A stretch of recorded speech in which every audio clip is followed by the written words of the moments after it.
Bonjour et bienvenue sur la chaîne YouTube Salomé. Je vous propose ce tutoriel qui va vous permettre d'effectuer les premières opérations au sein de ce module. Le but est d'obtenir cette figure. Il s'agit d'un maillage qui porte des champs de déplacement et des champs de température et d'appliquer aux champs de déplacement des vecteurs pour voir leur orientation et leur amplitude en fonction des points. Donc là, première chose, je vais faire un reset de ma session complète pour repartir à zéro. Vous avez ce bouton qui à tout moment vous permettra de remettre le module dans son état initial. Donc j'applique, il me demande confirmation, yes. Et donc là, vous avez une réinitialisation de votre plateforme. Je vais charger mon fichier, donc file, open par view file et non pas open qui charge une étude, open par view file, que j'aurais également pu ouvrir par cette icône-ci, et là apparaît le menu contextuel de chargement des fichiers. Premier pas, pour aller dans ce dossier qui s'était mémorisé, et je charge mon fichier. Le fichier apparaît alors dans... La composition de mon fichier apparaît alors dans cette arborescence.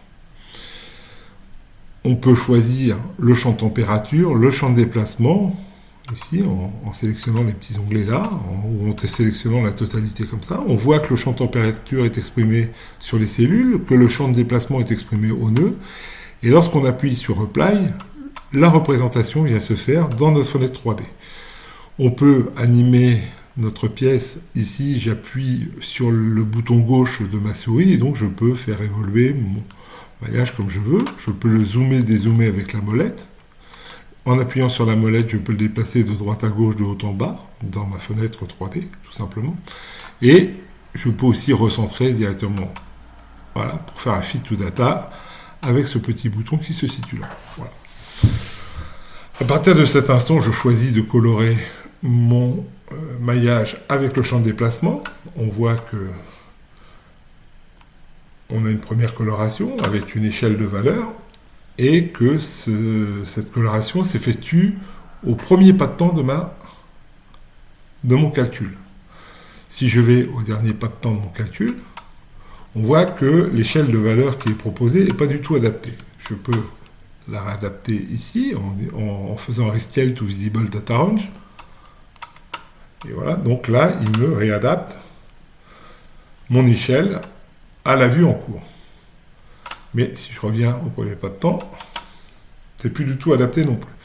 Donc, une solution, c'est d'utiliser le Rescale to Data Range over all time step. Mais ce choix-là peut être assez long si le fichier est volumineux, avec beaucoup de pas de temps. Donc, je le fais là parce que ici, c'est très simple et il y a peu de pas de temps, donc on y va. Et là, je me retrouve au premier pas de temps, je peux l'animer, et on va voir cette évolution tranquille qui va se faire, et va nous permettre une visualisation pour chacun des pas de temps. Sur ce dernier pas de temps, je vais, pour retrouver ce qu'on avait proposé au début de l'exercice, appliquer les glyphes, qui vont être orientés et proportionnels au champ de déplacement. Apply. Bon, il y en a un petit peu trop, je trouve, là, pour une visualisation correcte, donc je vais en diminuer le nombre. Et 500. Il est à noter qu'on peut faire donc le choix d'avoir sur tous les points, sur quelques points, une distribution spatiale uniforme. Voilà. On a vraiment une multitude de propriétés que l'on peut choisir. Alors voilà. Apply. Et voilà, c'est activé.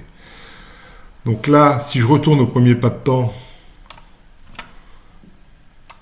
la proportionnalité des vecteurs fait que, donc là j'ai réanimé, la proportionnalité des vecteurs se fait au fur et à mesure que les pas de temps sont activés par le menu. Voilà.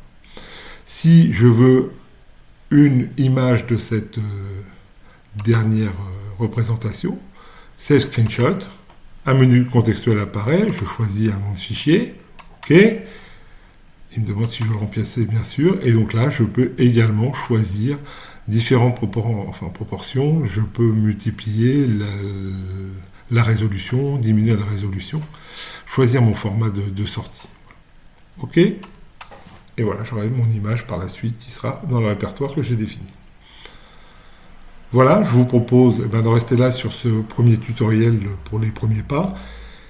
Si vous souhaitez également de votre côté faire des tutoriaux pour vos collègues, n'hésitez pas à nous en faire part. Et je vous dis à bientôt sur la chaîne YouTube Salomé.